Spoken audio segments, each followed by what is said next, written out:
Queridos irmãos, saudações em Cristo Jesus. Sempre motivo de alegria poder estarmos reunidos na casa do Senhor para prestarmos culto e o louvor devido ao Senhor. Momento especial que o Senhor, nosso Deus, nos dá. Saudamos a todos em o nome do Senhor Jesus. Mesmo assentados, irmãos, convido-os para que possamos abrir as Escrituras na primeira epístola do apóstolo Paulo aos Tessalonicenses, capítulo de número 1, para que possamos proceder com a leitura do texto sagrado. Os irmãos podem acompanhar a leitura do texto, primeiro aos Tessalonicenses, capítulo 1, a partir do verso de número 1. Assim nos diz a palavra do Senhor. Paulo, Silvano e Timóteo, a igreja dos Tessalonicenses em Deus Pai e no Senhor Jesus Cristo, graça e paz a vós outros. Damos sempre graças a Deus por todos vós, mencionando-vos em nossas orações e sem cessar, recordando-nos diante do nosso Deus e Pai, da operosidade da vossa fé, da abnegação do vosso amor e da firmeza da vossa esperança em nosso Senhor Jesus Cristo, reconhecendo, irmãos, amados de Deus, a vossa eleição. Porque o nosso evangelho não chegou até vós tão somente em palavra, mas sobremodo em poder, no Espírito e em plena convicção, assim como sabeis ter sido o nosso procedimento entre vós e por amor de vós. Com efeito, vos tornastes imitadores nossos e do Senhor, tendo recebido a palavra, posto que em meio a muita tribulação, com alegria do Espírito Santo, de sorte que vos tornastes o modelo para todos os crentes na Macedônia e na Acaia, porque de vós repercutiu a palavra do Senhor não só na Macedônia e Acaia, mas também por toda parte se divulgou a vossa fé para com Deus, a tal ponto de não termos necessidade de acrescentar coisa alguma. Pois eles mesmos, no tocante a nós, proclamam que repercussão teve o nosso ingresso no vosso meio, e como, deixando os ídolos, vos convertestes a Deus, para servirdes o Deus vivo e verdadeiro, e para aguardardes dos céus o seu Filho, a quem ele ressuscitou dentre os mortos, Jesus, que nos livra da ira vindoura. Somente até aqui, queridos irmãos. Nesse momento, vamos louvar ao nosso Deus, vamos glorificar o nosso Senhor. Convido aos irmãos para que, em pé, louvemos com o hino de número 304 do nosso inário Novo Cântico, a voz do Evangelho.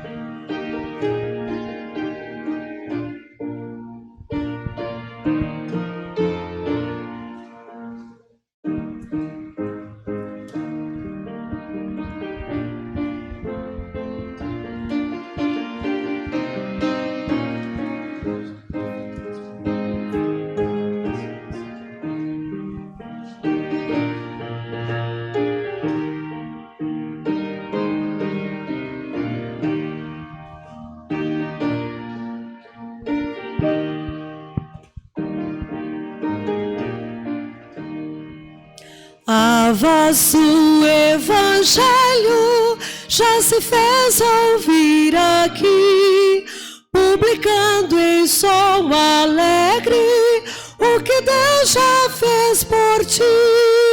Pois tanto ao mundo amou e ao perdido pecador, que do céu mandou seu Filho para ser seu Redentor. Santa paz e perdão renova lá dos céus. Santa paz e perdão bendito nosso Deus. Voz do Evangelho, segurança, vida e paz. É o amor de Jesus Cristo que o perdão de Deus nos traz. As novas se nos dão de haver um Salvador, poderoso e muito bondoso, que perdoa o pecador. Santa paz e perdão é a nova lá dos céus. Santa paz e perdão, bendito nosso Deus. A voz do Evangelho vem a todos avisar do perigo grande e grave para quem se descuidar. Salvai-vos desde já, não vos detenhais no mal, cobiçando seus prazeres, pois os pode ser fatal.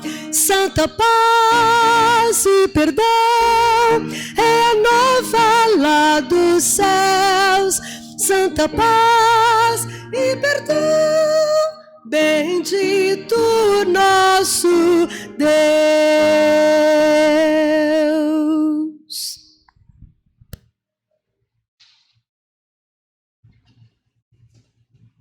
Os irmãos podem tomar assento. Neste momento nós vamos orar, agradecendo ao nosso Deus por tudo aquilo que Ele tem feito, por este momento singular que Ele nos proporciona. Oremos, irmãos. Bondoso Deus, te louvamos, Senhor, te damos graças, reconhecendo o teu poder, as tuas misericórdias que são renovadas a cada dia sobre nós.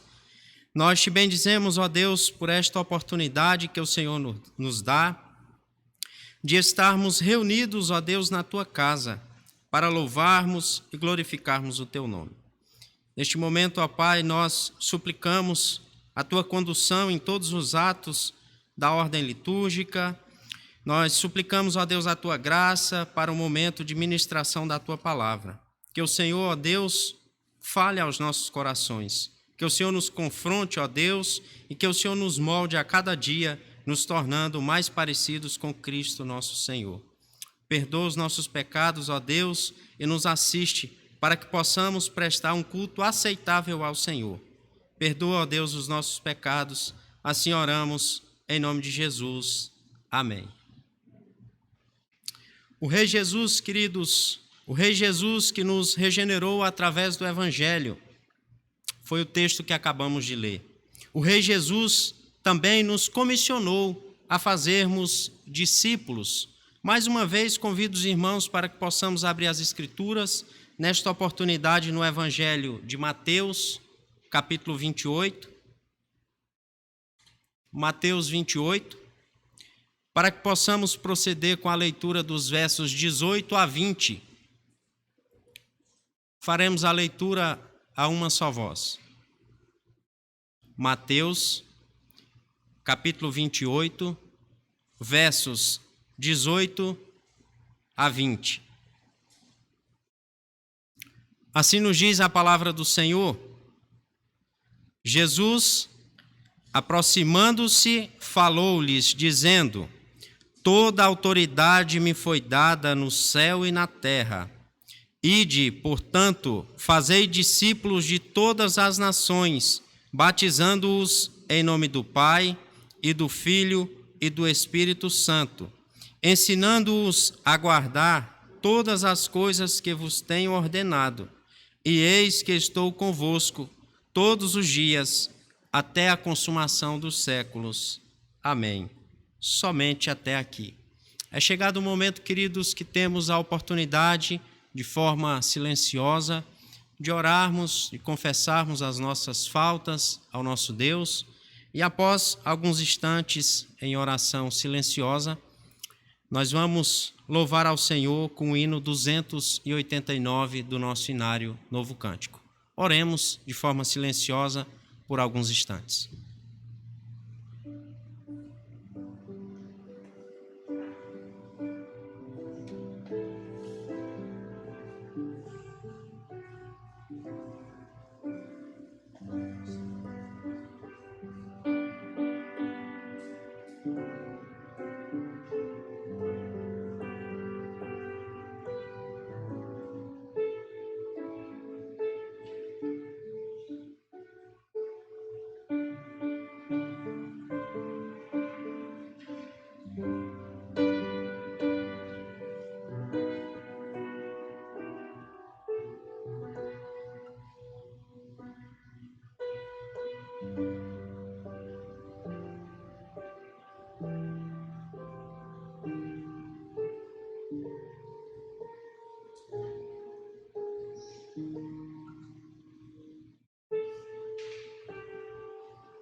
Os milhões que em trevas tão medonhas jazem perdidos sem o Salvador.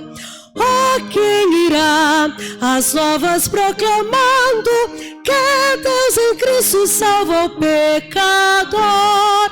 Todo poder o Pai me deu, na terra como lá no céu. Ide ao mundo anunciar o Evangelho, eis-me convosco sempre.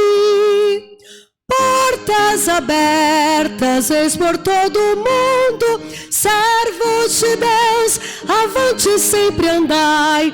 Crentes em Cristo, uni as vossas forças, da escravidão os povos libertai. Todo poder o Pai me deu, na terra como lá no céu. Ide ao mundo anunciar o Evangelho, eis-me convosco sempre. Ó Deus, apressa o glorioso dia em que os remidos todos se unirão, e em coro santo, excelso, jubiloso, eternamente glória te darão. Todo poder o Pai me deu, na terra como lá no céu. Ide ao mundo anunciar o Evangelho, eis-me convosco sempre.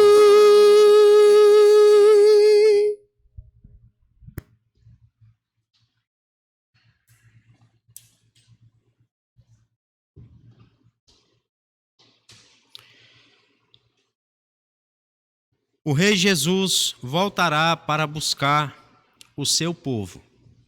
Mais uma vez, queridos, abramos as Escrituras em 1 aos Tessalonicenses, capítulo de número 4, para que possamos proceder com a leitura dos versos 13 a 17. 1 aos Tessalonicenses, capítulo 4, versos de 13 a 17. Os irmãos podem acompanhar a leitura do texto sagrado, que assim nos diz: Não queremos, porém, irmãos, que sejais ignorantes com respeito aos que dormem, para não vos entristecerdes como os demais que não têm esperança. Pois se cremos que Jesus morreu e ressuscitou, assim também Deus, mediante Jesus, trará em sua companhia os que dormem. Ora, ainda vos declaramos por palavra do Senhor isto: nós, os vivos, os que ficarmos até a vinda do Senhor, de modo algum precederemos os que dormem. Porquanto o Senhor mesmo, dada a sua palavra de ordem, ouvida a voz do arcanjo e ressoada a trombeta de Deus, descerá dos céus, e os mortos em Cristo ressuscitarão primeiro. Depois nós, os vivos, os que ficarmos, seremos arrebatados juntamente com eles entre nuvens para o encontro do Senhor nos ares, e assim estaremos para sempre com o Senhor. Somente até aqui. Queridos, neste momento nós vamos louvar e glorificar a este Deus que voltará para buscar a sua igreja, que voltará para nos buscar. Convido os nossos irmãos do grupo de louvor para que nos conduzam com 2 cânticos congregacionais. Quando em uma situação de normalidade, esse também seria o momento no qual nós poderíamos entregar os nossos dízimos e ofertas no gasofilácio. Devido à situação excepcional no qual vivemos, nós solicitamos aos membros da igreja e àqueles que nos acompanham e que desejam contribuir com esta igreja através da obra missionária, que o façam através de depósito bancário ou de transferência, conforme está disponível aí na sua tela, aqueles que nos acompanham virtualmente e também através das nossas plataformas sociais. Vamos ser conduzidos então neste momento por os nossos irmãos do grupo de louvor.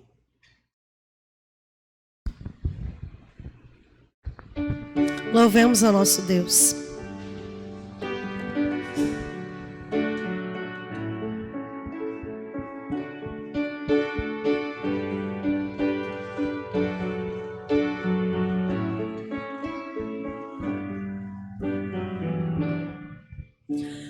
Tudo que tens feito, por tudo que vais fazer, por tuas promessas e tudo que és, eu quero te agradecer com todo o meu ser.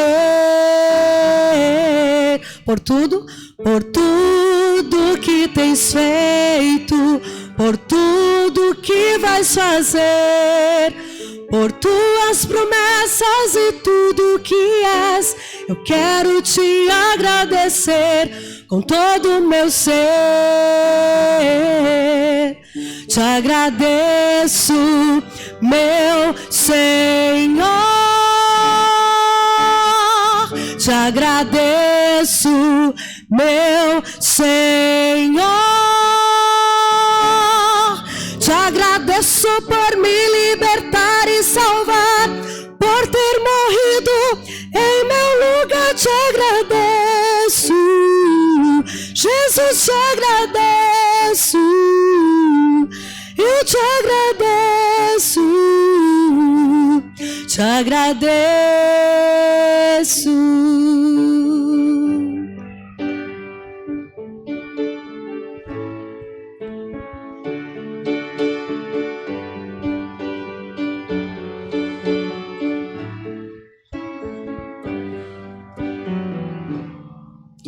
Por tudo que tens feito, por tudo que vais fazer, por tuas promessas e tudo que és, eu quero te agradecer com todo o meu ser.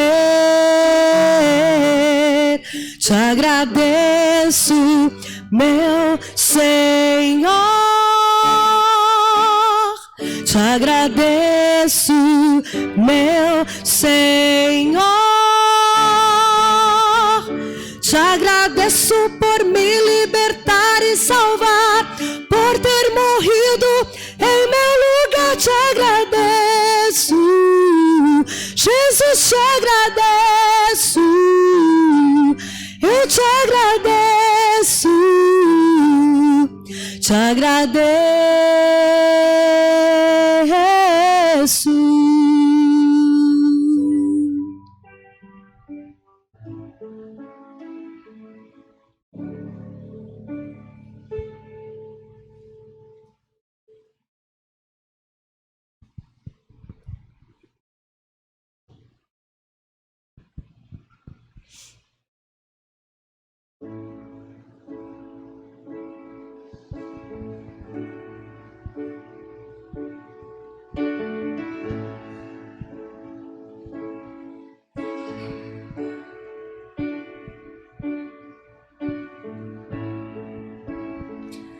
Este é o meu respirar,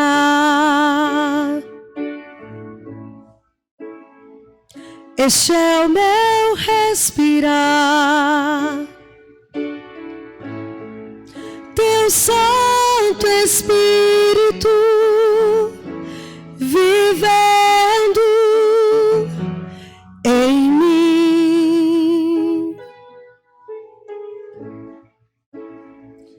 E este é o meu pão, e este é o meu pão. Tua vontade feita em mim, e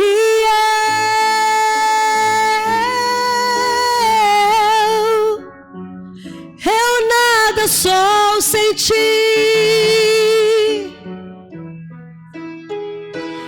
e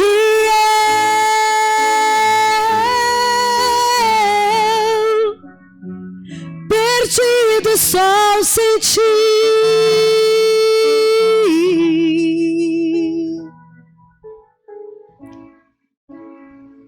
Este é o meu respirar,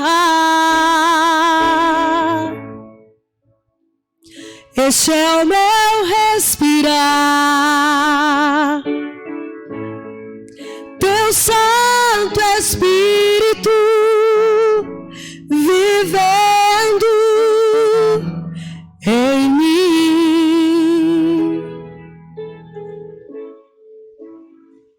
E este é o meu pão, e este é o meu pão. Tua vontade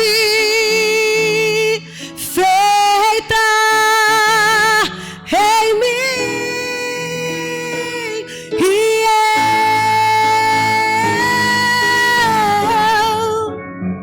eu nada sou sem ti. Oh, e eu perdido sou sem ti, meu amado Jesus. E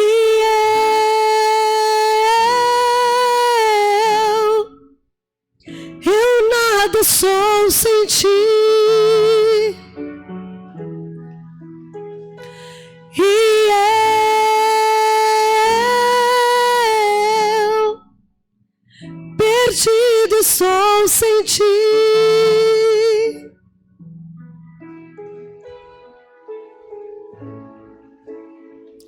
Este é o meu respirar.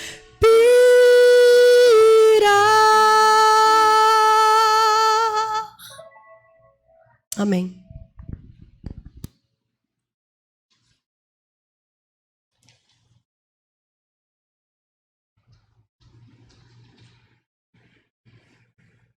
Os irmãos podem tomar assento. Nesse momento nós vamos orar, suplicando a graça de Deus sobre nós, para o momento então da pregação da palavra do Senhor. Oremos. Deus bendito, nós entregamos o nosso louvor e adoração ao Senhor, como prova de gratidão por tudo aquilo que o Senhor é, por tudo aquilo que o Senhor fez e faz por nós. Nós, nesse momento, ó Deus, também queremos suplicar a Tua graça, a Tua misericórdia sobre nossas vidas, a fim de que o Senhor, ó Deus, fale aos nossos corações através da Tua palavra. Tenha, ó Deus, misericórdia de nós, nos alimenta com a instrução vinda do Senhor, através, ó Deus, da pregação da Tua palavra e do agir do Teu Santo Espírito. Que possamos sair, ó Deus, daqui confrontados pelo Senhor, por a Tua voz, por o Teu Espírito e por a Tua palavra, Senhor.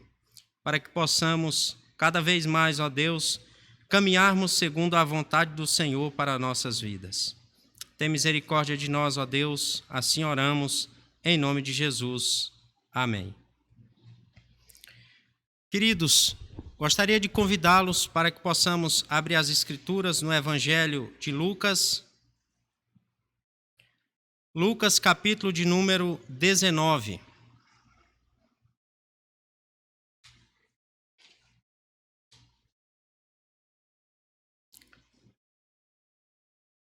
Vamos proceder com a leitura do texto sagrado a partir do verso de número 11, dos versos de 11 a 27. Mesmo assentados, os irmãos podem acompanhar a leitura do texto sagrado. Assim nos diz: ouvindo eles estas coisas, Jesus propôs uma parábola, visto estar perto de Jerusalém, e lhes parecer que o reino de Deus havia de manifestar-se imediatamente. Então disse: certo homem nobre partiu para uma terra distante, com o fim de tomar posse de um reino e voltar. Chamou 10 servos seus, confiou-lhes 10 minas e disse-lhes: negociai até que eu volte.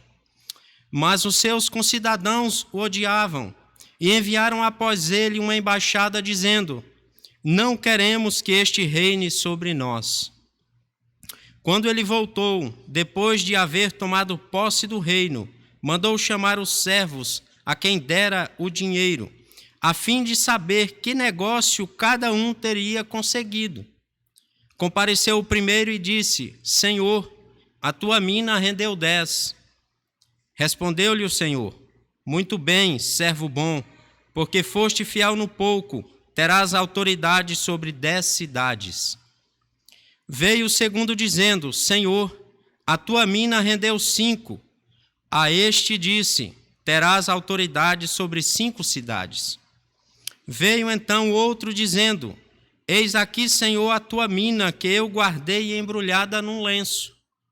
Pois tive medo de ti, que és homem rigoroso, tiras o que não pusestes e ceifas o que não semeaste. Respondeu-lhe: servo mau, por tua própria boca te condenarei. Sabias que sou homem rigoroso, que tiro o que não pus e ceifo o que não semeei. Por que não puseste o meu dinheiro no banco? E então, na minha vinda, o receberia com juros. E disse aos que o assistiam: tirai-lhe a mina e dai-a ao que tem as 10. Eles ponderaram: Senhor, ele já tem 10. Pois eu vos declaro: a todo o que tem dar-se-lhe-á, mas ao que não tem, o que tem lhe será tirado. Quanto, porém, a estes meus inimigos, que não quiseram que eu reinasse sobre eles, trazei-os aqui e executai-os na minha presença. Somente até aqui. Que Deus, pois, nos dê graça para que possamos meditar na palavra do Senhor. Queridos, nós estamos diante de um texto, de uma parábola do nosso Senhor Jesus. E a primeira coisa é: o que significa, o que é uma parábola? Muito comum entre os hebreus, trata-se então de uma narrativa alegórica, que traz então por meio de comparação ou analogia um exemplo e transmite então um preceito moral ou religioso. A parábola que lemos, ela está aqui intitulada e ela vai falar sobre minas. O que é uma mina? Trata-se então de uma moeda de ouro, de origem grega, uma mina correspondia a 100 dracmas ou a 100 denários romanos. Em outras palavras, uma mina correspondia ao valor de 100 dias de trabalho de um camponês ou de um soldado, por exemplo. Esta, então, era a medida para remunerar 100 dias de trabalho de um camponês ou de um soldado. Era o que equivalia uma mina naquela época. Eu gostaria de convidar-lhes a considerar a seguinte situação. Imaginemos que um grande empresário aqui da nossa região resolva fazer uma viagem para o outro lado do mundo. E esta viagem demandará um tempo, então, considerável e indeterminado. Diante desta perspectiva, ele chama seus homens de confiança, seus servos administradores, entregando-lhe a cada um bem e ordenando-lhe o que aqueles administradores deveriam então fazer, atribuindo uma função específica a cada um dos seus servos. Cada administrador então sabia exatamente o que deveria ser feito, o que se esperava deles. De forma intransferível, individual, todos tinham pleno conhecimento que ao final daquela viagem, necessariamente deveriam prestar contas ao seu senhor, ao seu patrão. Quando nós consideramos o mesmo exemplo e tomamos por base uma junta militar, quando um soldado recebe uma ordem, ele, se necessário, dará a vida para cumprir esta ordem. E ele responderá sempre ao seu superior: sim, senhor, missão dada, é missão cumprida, senhor. Eu executarei a ordem que o senhor está me dando. Dito isto, eu quero chamar a sua atenção para o nosso texto base. Qual o contexto naquele momento? Eu lhe convido a olhar para o verso de número 11. O verso de número 11 vai dizer: ouvindo eles estas coisas, Jesus propôs uma parábola, visto estar perto de Jerusalém, e lhes parecer que o reino de Deus havia de manifestar-se imediatamente. Sobre este verso, J.C. Ryle escreveu a seguinte frase: o motivo do nosso Senhor proferir esta parábola foi de corrigir as falsas expectativas dos discípulos em referência ao reino de Cristo. Foi um anúncio, então, profético de coisas presentes e futuras que deveriam suscitar pensamentos solenes na mente de todos os que professam ser crentes. Enquanto todos pensavam que Jesus estabeleceria um reino terreno, ele falava das coisas espirituais. Todos imaginavam estar diante do novo rei daquela região. Imaginavam ainda que este reino seria estabelecido de imediato. Então Jesus vai proferir esta parábola para corrigir este engano, esta falsa expectativa daqueles que o acompanhavam. E o verso de número 12, então, passa propriamente ao conteúdo da parábola, não é? Aquilo que Jesus falou. O verso de número 11 é como que uma explicação para o motivo do que seguiria, da parábola, dos versos seguintes. O verso de número 12. Então disse: certo homem nobre partiu para uma terra distante, com o fim de tomar posse de um reino e voltar. O homem nobre aqui, então descrito por Jesus, trata-se ou representa o próprio Jesus. Aqui Jesus está olhando para a escatologia, Jesus está olhando para o futuro, Jesus está olhando já para a consumação. Percebam que aqui Jesus já tem uma perspectiva do fim, dos últimos tempos. O homem nobre representa a pessoa de Jesus, e ele nos passa a ideia de que seu reino visível ainda iria demorar, e haveria coisas para serem feitas antes dele voltar. Aliás, a narrativa bíblica é muito clara, é bastante clara neste sentido. O objetivo do personagem, então, utilizado por Jesus nesta parábola é tomar posse de um reino e voltar. De forma então profética, Cristo deu a conhecer o que aconteceria ali adiante, ao concluir sua missão aqui na terra. Ele voltaria para o Pai, seria coroado de glória e de honra, e por fim, voltaria para buscar a sua igreja. Em última análise, este verso então aponta para a escatologia, para a consumação dos tempos. Aponta então para a majestosa e gloriosa volta de Jesus Cristo. O verso de número 13 vai nos falar que ele então manda chamar os seus servos e confia-lhes então a cada um deles uma mina e ordena o que aqueles servos devem fazer com aquela mina, com aquele dinheiro, com aquela moeda de ouro que acabaram de receber. Sobre este verso 13, nós precisamos considerar aqui pelo menos 6 coisas distintas. A primeira delas, estes servos foram escolhidos. Não foi qualquer pessoa que por ali passava, não foi um desconhecido que foi comissionado, mas foram servos escolhidos. Pessoas que foram achadas então capacitadas para desenvolverem uma missão específica. Os 10 foram escolhidos. A segunda coisa que nós precisamos considerar é que foi-lhes confiado algo de valor. Na mão daqueles servos foi posto algo valoroso. Foi entregue a cada um deles uma moeda de ouro, que representava o salário de 100 dias de um trabalhador. O correspondente a 100 dias. Daqueles servos, queridos, se esperava algo. Aqueles servos foram achados capacitados para desenvolverem uma missão então proposta por o seu Senhor. A terceira coisa que nós precisamos considerar é que o ouro é algo valioso. Quando nós consideramos objetos valiosos, instrumentos ou enfim, quando nós vamos pensar em um objeto valioso, uma das coisas que nos vem à mente é o ouro. O ouro é algo valioso.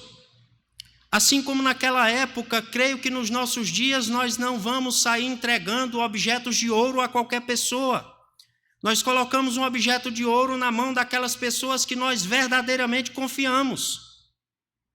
A quarta coisa que nós precisamos frisar aqui é que o homem nobre aqui representado por Jesus, ou que representa Jesus, orientou aqueles que ele estava comissionando. O homem nobre não apenas entregou algo valioso na mão dos seus servos, mas ele disse exatamente o que deveria ser feito. Percebam, existia um plano, existia uma diretriz, existia um direcionamento. Ao comissioná-los, o homem nobre disse exatamente o que deveria ser feito. A expressão utilizada foi: negociai. A quinta coisa é a forma explícita no qual o homem nobre deixa aos seus servos, ou transmite aos seus servos. Ele aponta para aquilo que ele desejava que os seus servos fizessem, para aquilo que ele desejava que os seus servos desenvolvessem. O texto sagrado vai nos dizer: negociai. A missão não consistia em guardar aquela moeda de ouro. A missão não consistia em escondê-la ou vigiá-la, mas consistia em negociar com aquela moeda.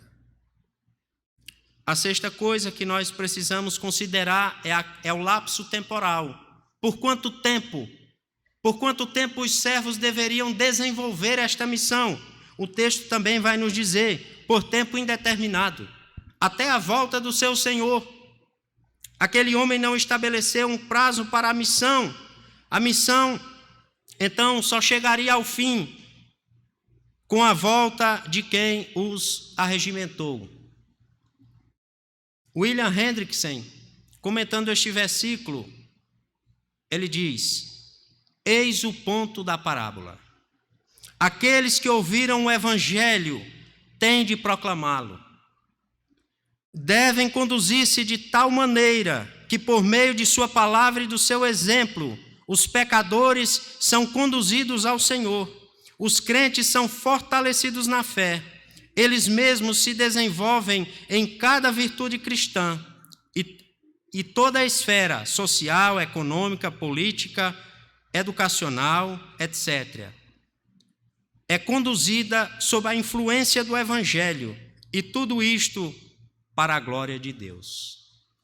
O verso de número 14, irmãos, vai falar sobre uma força opositora.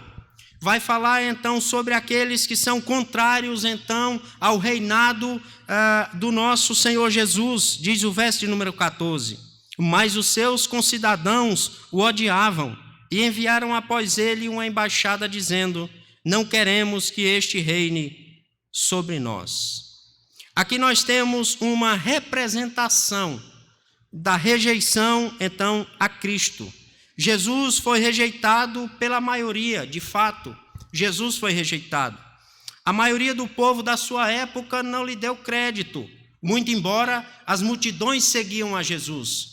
Isto não significa que multidões de crentes seguiam a Jesus, mas muitos espectadores também seguiam a Jesus. Muitos escribas e fariseus, para buscar uma forma de acusá-lo de alguma coisa, também seguiam a Jesus, também acompanhavam, ouviam, recebiam a instrução de Jesus, mas não compactuavam com aquilo que Jesus falava. Então aqui nós vemos uma representação da rejeição, então, a Cristo. Daqueles que não aceitaram o seu senhorio, mas o rejeitaram. Diz o texto sagrado que no coração daquele povo residia o ódio. Nos nossos dias também não é diferente. Uma grande parte da população global rejeita o senhorio de Cristo. Para estes, até as datas alusivas a Cristo ganham outro sentido.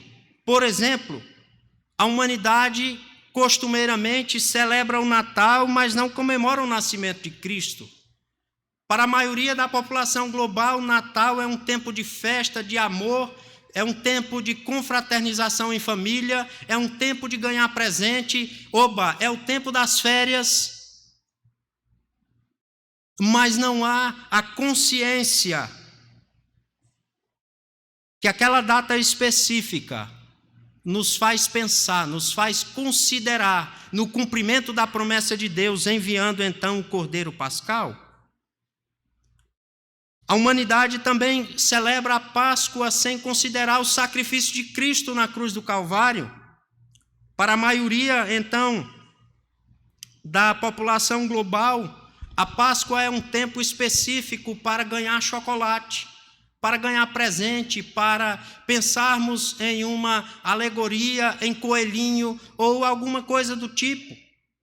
Mas não é o tempo específico para considerarmos o sacrifício de Cristo por nós, a morte de Cristo na cruz do Calvário, a humilhação do nosso Senhor, pagando ali o preço por os nossos pecados. A humanidade, aliás, se deleita constantemente na orgia, no lamaçal do pecado, sob o pretexto de aproveitar a vida. O sacrifício do Rei da Glória é menosprezado, até mesmo por muitos que se declaram evangélicos. O liberalismo tem corroído igrejas históricas. Práticas e ensinamentos contrários às Escrituras são vendidos como verdade suprema dentro das igrejas. O que dizer, irmãos, do sincretismo religioso? Diante de todas estas afirmações, nós podemos constatar, cada vez mais, o mundo caminha numa perspectiva diferente do reconhecimento do senhorio de Cristo como Rei, como Senhor de suas vidas. Quanto mais o tempo passa, nós ouvimos, todas as religiões são boas, basta você crer. Ou ainda, todas as religiões levam a Deus. Mas Jesus, no Evangelho de João, no capítulo 14, verso 6, diz: eu sou o caminho, e eu sou a verdade, e eu sou a vida, e ninguém vem ao Pai, senão por mim. E assim é o discurso que ouvimos constantemente, conspirando em favor da rejeição ao senhorio de Cristo, contra então a total oposição ao senhorio de Cristo. É assim que nós vemos, irmãos, e o verso número 14 já deixa de uma forma explícita que uma embaixada foi enviada para dizer que não queriam que Jesus, que o homem nobre reinasse então sobre eles.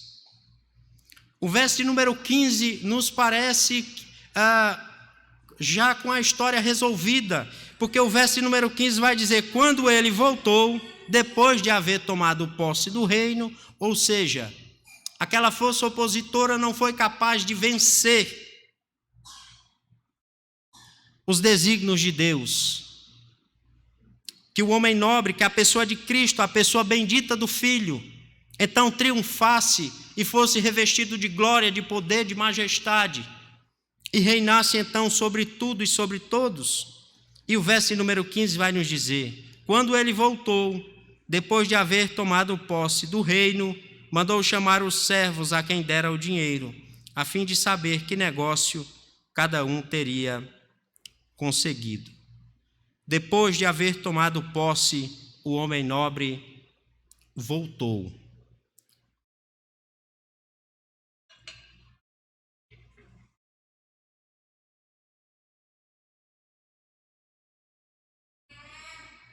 A primeira coisa que nós precisamos considerar aqui, irmãos, com a volta do homem nobre, com a volta de Cristo, o homem nobre mandou chamar os servos. O fato é, diante da volta repentina do homem nobre, aqueles servos foram chamados a apresentar-se perante o seu Senhor. Neste momento, a única surpresa é a volta já sabida, mas inesperada para aquele momento.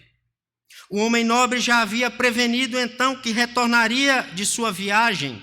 Naquele momento, aqueles homens tiveram que apresentar-se assim como estavam. E a partir daquele momento, não havia mais tempo para nada. Os negócios que haviam sido feitos, estavam feitos. Quem negociou, negociou. Quem não negociou, não poderia negociar mais. Fim de expediente. Hora de prestar contas, supervisionados pelo seu Senhor. A segunda coisa que nós precisamos considerar aqui, irmãos, é que o homem nobre queria saber de fato o que os seus servos haviam realizado durante sua ausência. Era chegada a hora de apresentar ao seu Senhor os frutos de toda uma jornada de trabalho. Em Provérbios, capítulo 15, verso 3, o escritor divinamente inspirado diz: os olhos do Senhor estão em todo lugar, contemplando os maus e os bons.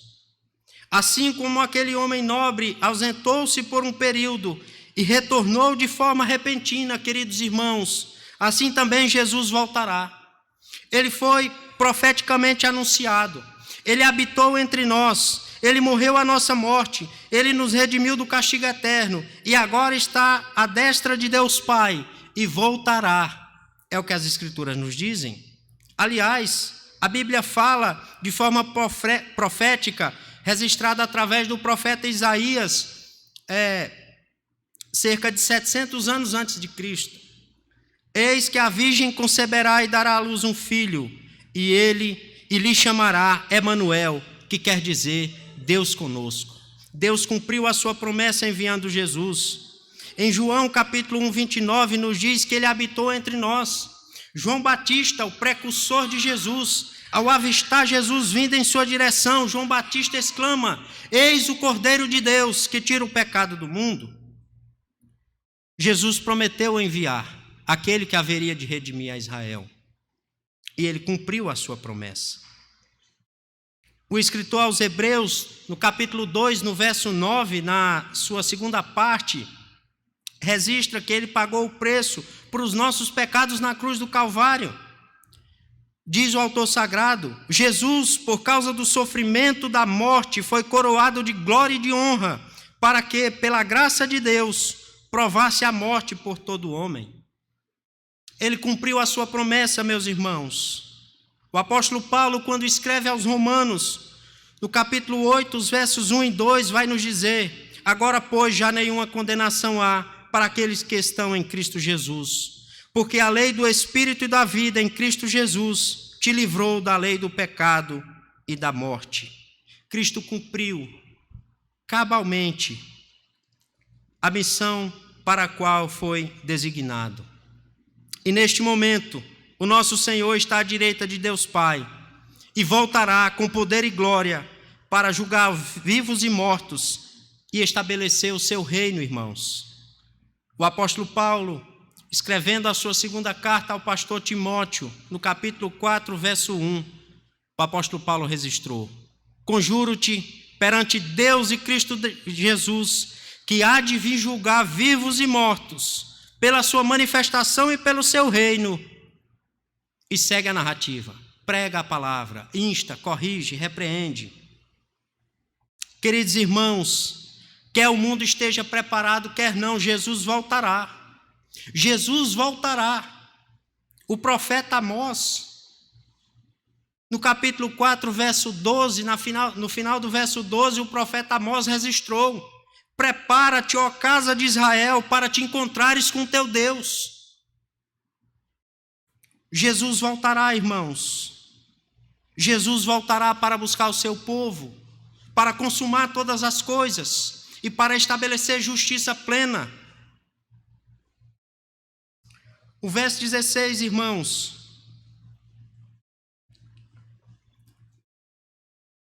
compareceu o primeiro e disse: Senhor, a tua mina rendeu 10.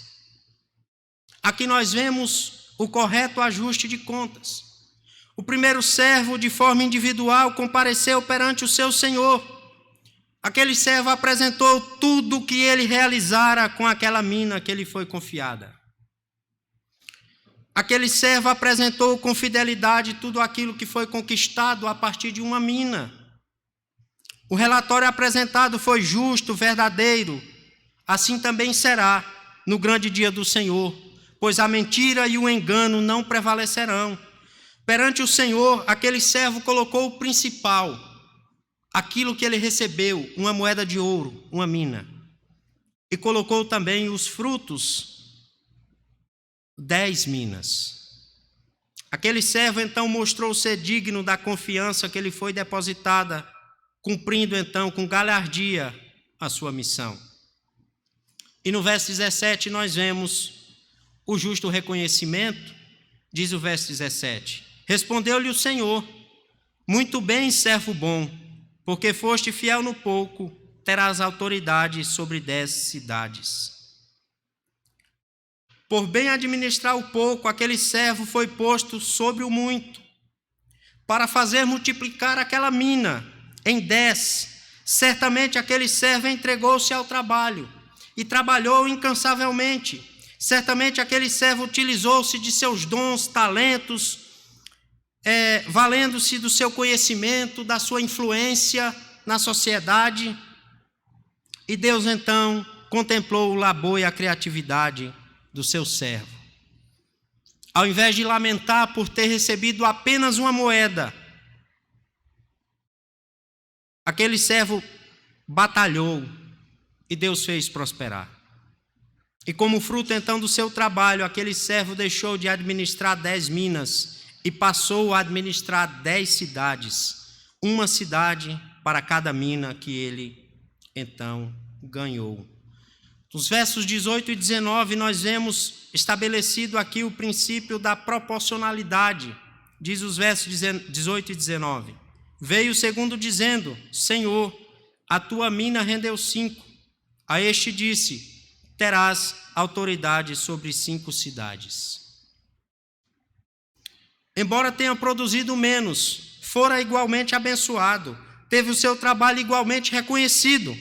Recebeu então proporcional ao servo que ganhou ou que conquistou as 10 minas.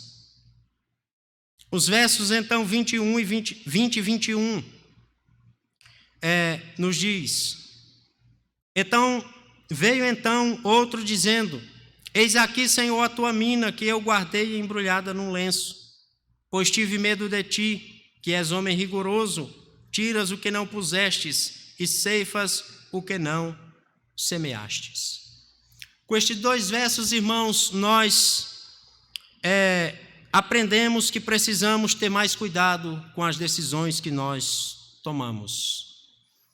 Na contramão dos relatos dos servos anteriores, o terceiro servo decidiu não obedecer. Percebam que no início da narrativa fala sobre 10 servos, mas nós temos o resultado apenas do desfecho do que ocorreu com 3 servos. Nós não temos o resultado do que os 10 servos produziram. Aqui nós temos uma representação do que aqueles 10 servos produziram. Aqueles que produziram muito, aqueles que produziram de forma intermediária e aqueles que não produziram nada. Na contramão dos relatos dos servos anteriores, o terceiro servo decidiu não obedecer. A ordem foi clara: negociai até que eu volte. A rebeldia e a desobediência sempre nos trarão problemas. Este servo ouviu a voz do medo e negligenciou a voz do seu senhor. Irmãos, o verdadeiro servo não é dono de si, nem detentor de vontades. O servo deve ser submisso à vontade do seu senhor. Aliás, a expressão servo já aponta para uma condição de escravo, de não dono de si, de não dono de suas vontades. O bom servo, o bom escravo, o bom mordomo, necessariamente deverá ter como espelho Jesus Cristo, nosso Senhor, que veio a este mundo na forma encarnada para cumprir uma gloriosa e bendita missão. Verso 22. Respondeu-lhe: servo mau, por tua própria boca te condenarei. Sabias que sou homem rigoroso, que tiro o que não pus e ceifo o que não semeei. No verso 22, irmãos, aqui nós temos o reconhecimento que nos liberta ou que nos condena. Deus e a nossa consciência são testemunhas oculares de tudo aquilo que fizemos e de tudo aquilo que poderíamos ter feito. O texto sagrado então vai atribuir a expressão servo mau para referir-se então àquele homem que não anda segundo as diretrizes dadas por Deus. Irmãos, precisamos ter a plena certeza de que o nosso Senhor é testemunha das oportunidades que Ele próprio nos proporcionou e que por inúmeras vezes nós nos omitimos ou nos furtamos em obedecê-las, em observá-las. Uma vez reconhecedor de sua missão, o terceiro servo se achou no direito de agir segundo os seus próprios critérios e meios, tentando não correr riscos, se autocondenou. Veja a fala do homem nobre: por tua própria boca te condenarei.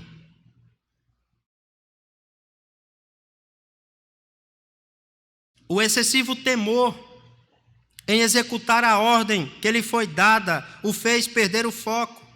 A deliberada desobediência, então, diante da ordem dada, lhe custou um preço altíssimo. Existia, então, uma diretriz, e dessa diretriz ele não poderia fugir.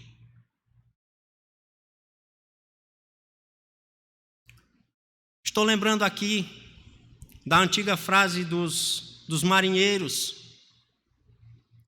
navegar é preciso, viver não é preciso. Considerando, irmãos, que não vale a pena passarmos por esta vida, de que vale passarmos por esta vida em uma situação de desconformidade com a vontade de Deus. Que sentido terá a nossa vida se caminharmos por uma diretriz diferente daquela que Deus nos dá? Que proveito tem nisso? Que proveito há? Queridos irmãos, amada igreja do Senhor, se fizermos neste momento uma profunda introspecção nos porões do nosso coração, diante da missão que nos foi confiada por Cristo Jesus, o que nós acharemos? Temos de fato honrado ao Deus a qual afirmamos servir? Temos investido, desenvolvido e aperfeiçoado os dons e talentos que nos foram dados para a propagação do Evangelho? Ou temos agido como o agente secreto?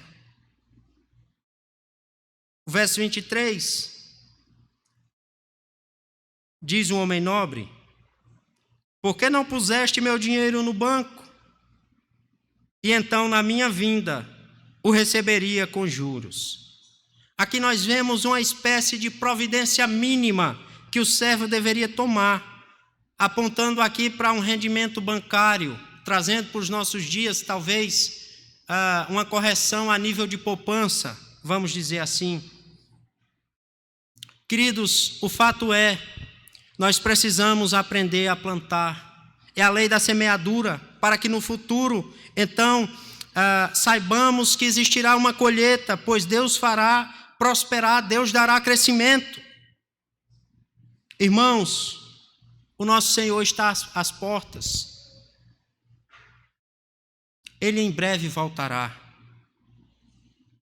E com a chegada dele, toda a obra terrena cessará. Não haverá mais tempo para o trabalho.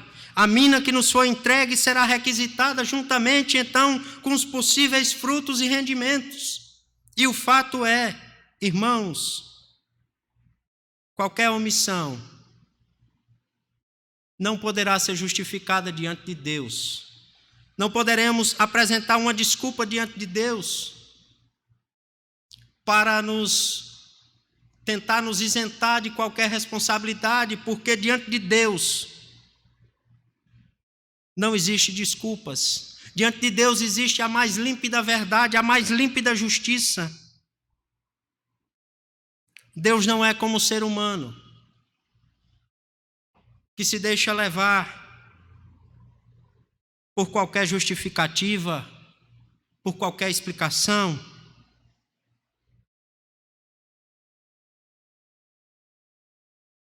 Verso de número 24, irmãos. E disse aos que o assistiam: tirai-lhe a mina e dai-a ao que tem as 10. Diante daquela situação vexatória, o servo mau perdeu aquilo que lhe foi dado.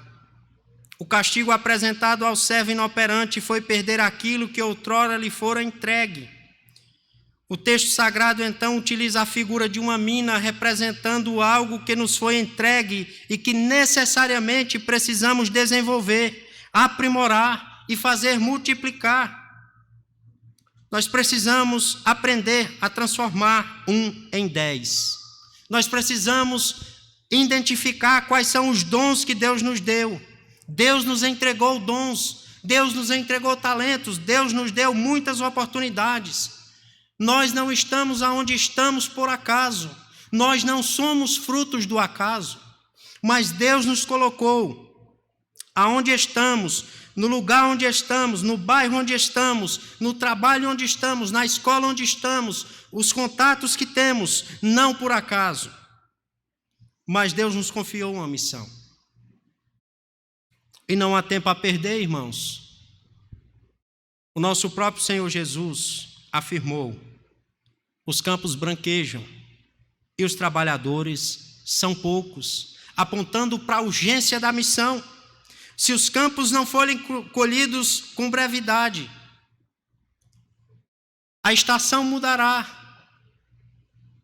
E a seara, então, o alimento que está no campo irá se perder, porque não foi colhido em tempo hábil. Queridos irmãos, o mundo parece dormir diante da iminente volta do Rei da Glória. Versos 25 e 26. Eles responderam: Senhor, ele já tem 10, pois eu vos declaro, a todo que tem dar-se-lhe-á, mas ao que não tem, o que tem lhe será tirado.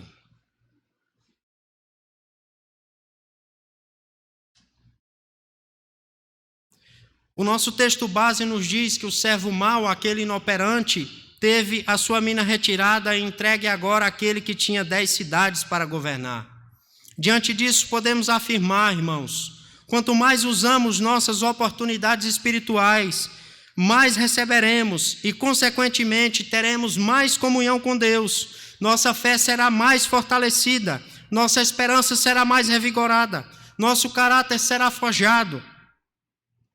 Nós precisamos, irmãos, refletir profundamente sobre essas questões que estão aqui sendo abordadas. O verso 27 vai nos dizer: quanto, porém, a estes meus inimigos, que não quiseram que eu reinasse sobre eles, trazei-os aqui e executai-os na minha presença. Aqui nós vemos o castigo final a todos os rebeldes que não aceitaram o reinado de Jesus, aqui representado nesta parábola por um homem nobre. Neste versículo final, irmãos, o castigo não é dirigido aos servos da narrativa, mas aos opositores do versículo de número 14. Até então nós falávamos sobre os servos, agora passamos a falar sobre os incrédulos, sobre os opositores, sobre aqueles que não aceitaram o reinado de Jesus, que não o confessaram como Senhor e Salvador de suas vidas. O nosso Senhor Jesus afirmou, está registrado no livro de Lucas, no capítulo 11, verso 23. Jesus afirmou: quem não é por mim, é contra mim, e quem comigo não ajunta, espalha. Apontando então para a impossibilidade de neutralidade, ou seja, ou somos de Cristo ou não somos de Cristo, ou somos servos ou somos opositores, não há meio termo, não há uma terceira possibilidade, não há ficar em cima do muro. Ou com Cristo estamos e com Ele ajuntamos, ou sem Cristo estamos e espalhamos. Amados, o mundo precisa considerar, todos nós de forma individual também precisamos considerar que a balança divina é justa e fiel. Nós precisamos considerar que a calculadora divina, ela não falha. Nós precisamos considerar que o livro da vida está imune à ação dos hackers, daqueles que fraudam os sistemas, e que não tem como fugir. No grande dia, Ele nos chamará a todos, e todos comparecerão diante dEle. Quer estejamos vivos, quer estejamos fisicamente mortos. E diante deste juízo, a morte não será ou não constituirá a causa de extinção, então, da punibilidade, conforme ocorre no curso dos processos oriundos da nossa justiça comum do Estado. Diferente dos nossos dias, irmãos, naquele dia o veredito será justo, não discriminará o pobre, não será influenciado por o status, então, da família do réu, não haverá jeitinho brasileiro. Neste dia, a mentira, a falsidade, o engano não prevalecerão. Toda a humanidade estará presente, vivos e mortos, diante de um único juiz e de um único advogado, Jesus Cristo, nosso Senhor. Os servos debaixo da graça e os ímpios, os opositores e os indiferentes ou os amigos do Evangelho para juízo. No grande dia do Senhor, o Supremo Rei dirá aos seus servos: vinde, benditos de meu Pai, entrai na posse do reino que vos está preparado desde a fundação do mundo. Dirá também aos que o rejeitaram: apartai-vos de mim, malditos, para o fogo eterno, preparado para o diabo e seus anjos. Irmãos, amados irmãos, Está claro e manifesto o sentido desta parábola. O homem nobre representa a pessoa de Jesus. Os servos representados na parábola somos nós. As minas são os dons, os talentos e os bens materiais que ele colocou em nossas mãos a fim de que cumpramos uma missão. Uma vez que recebemos o Evangelho, uma vez que o confessamos como Senhor e Salvador de nossas vidas, nós recebemos uma missão. Todos nós fomos escolhidos por Ele e recebemos uma missão: proclamar o nome de Jesus e as boas novas da graça salvadora. E a pergunta que não quer calar, irmãos: se Jesus voltar agora, nesse exato momento, o que Ele achará em nossas mãos? Daquilo que Ele nos entregou, dos dons e talentos, daquilo que poderíamos ter feito, o que Ele achará em nossas mãos? Ele voltará, irmãos, do grande dia do Senhor, e haverá a justa prestação de contas.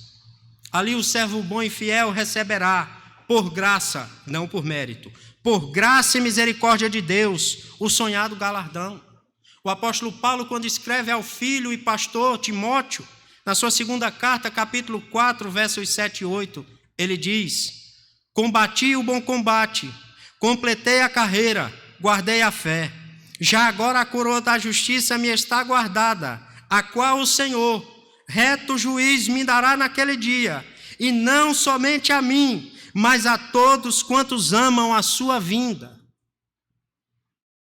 Queridos irmãos, sabedores da nossa missão, servos de Deus, nós precisamos gerenciar melhor o nosso tempo, precisamos fazer a obra que nos foi confiada, precisamos cumprir o ID e pregarmos o Evangelho. Deus nos tem dado a boa semente, a boa terra e as condições necessárias para o bom êxito da missão. Queridos irmãos, diante da narrativa bíblica e conhecedores das nossas atitudes, com qual destes três servos nós nos identificamos? O amanhã não nos pertence.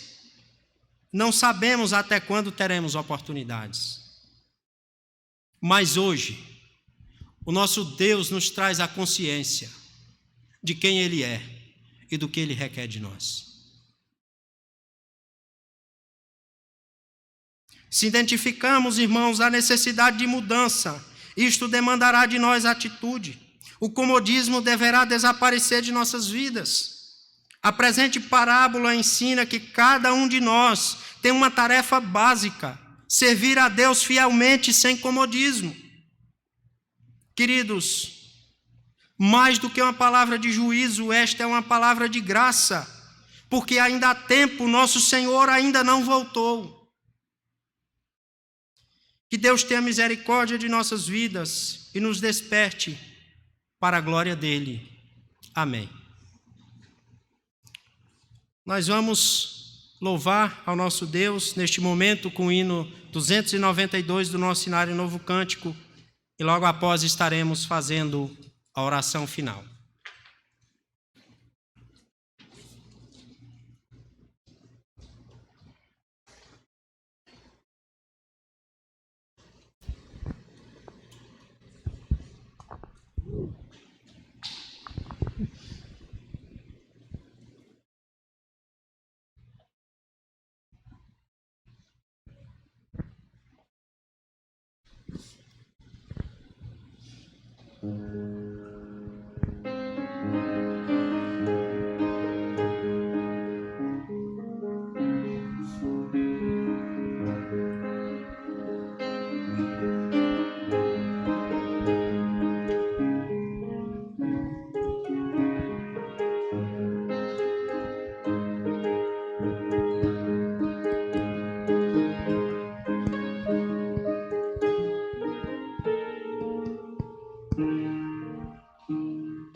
Como foi para o céu Jesus Cristo há de vir, quando o som da trombeta ecoar, quando a voz do arcanjo no céu estrugir, eu irei com Jesus me encontrar. Oh, que dia glorioso esse dia há de ser, quando o som da trombeta ecoar, quando Cristo nas nuvens tiver de descer, e então triunfante reinar.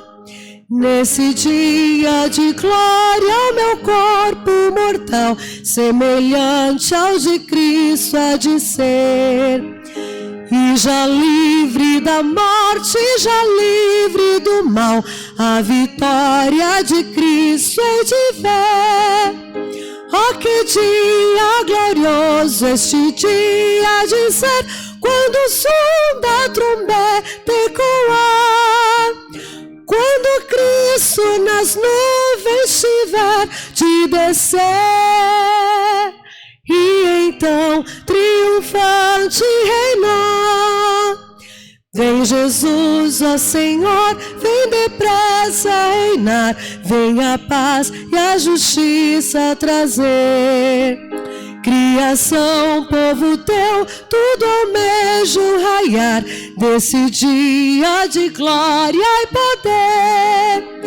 Oh, que dia glorioso este dia há de ser, quando o som da trombeta ecoar, quando Cristo nas nuvens tiver de descer, e então triunfante reinar. Este império do mal vem, Senhor, destruir, Rei celeste vem presto reinar. Vem, ó sol da justiça, no mundo luzir, bom pastor, vem meu pranto estancar. Oh, que dia glorioso este dia há de ser, quando o som da trombeta ecoar, quando Cristo nas nuvens tiver de descer, e então triunfante reinar.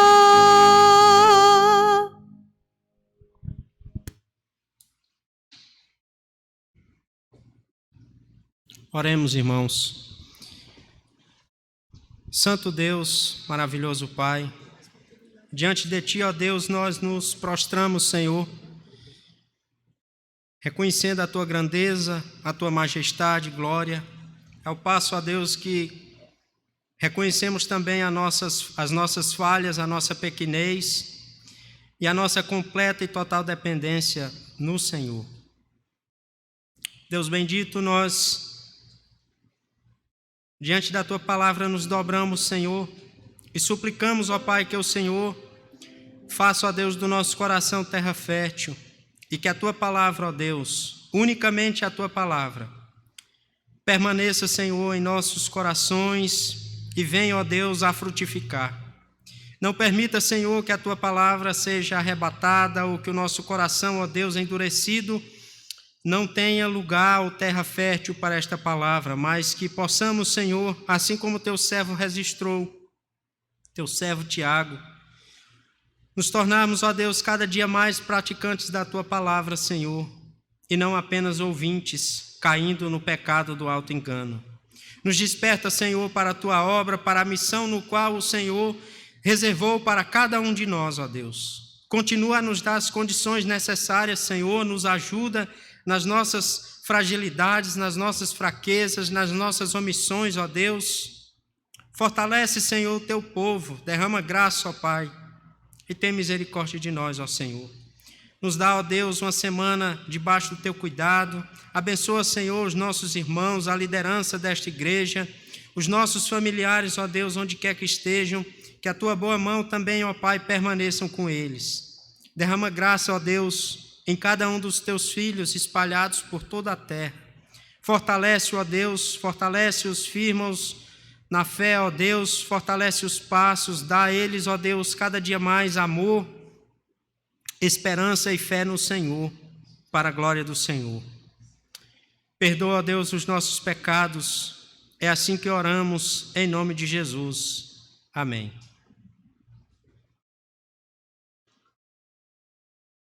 Os irmãos podem permanecer assentados por mais um instante.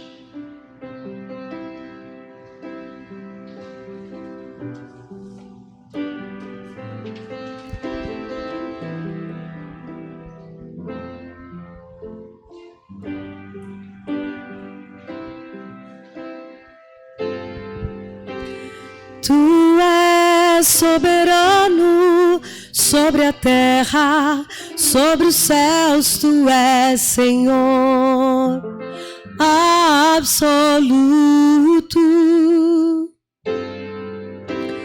Tudo que existe acontece, tu sabes muito bem.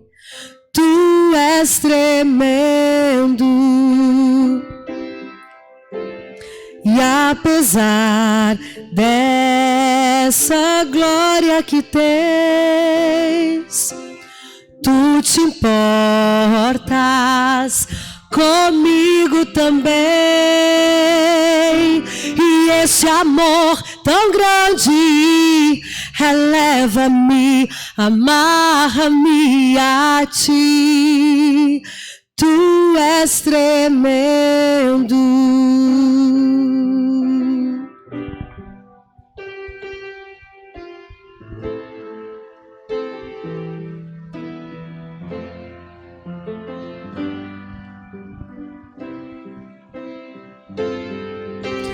Tu és soberano sobre a terra, sobre os céus, tu és Senhor absoluto.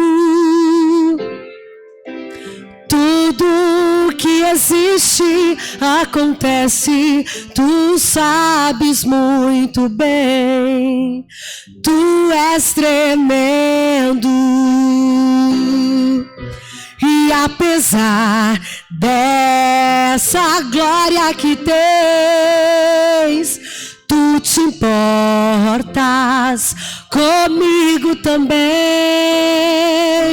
E esse amor tão grande eleva-me, amarra-me a ti. Tu és tremendo. Tu és tremendo.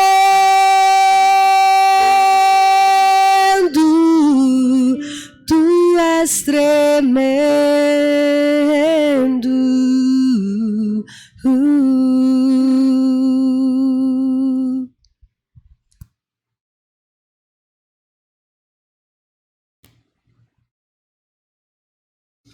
Queridos irmãos, chegamos ao final do nosso culto de louvor e adoração ao nosso Deus. Queremos apenas passar alguns breves avisos e conhecer os nossos visitantes. Lembrando que o nosso pastor está em férias, deve permanecer de férias mais uma semana, tirou férias fracionadas e estará ausente então por 15 dias.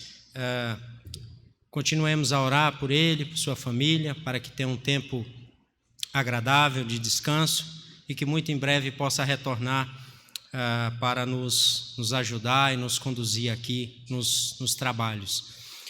Queremos ressaltar a nossa programação da semana.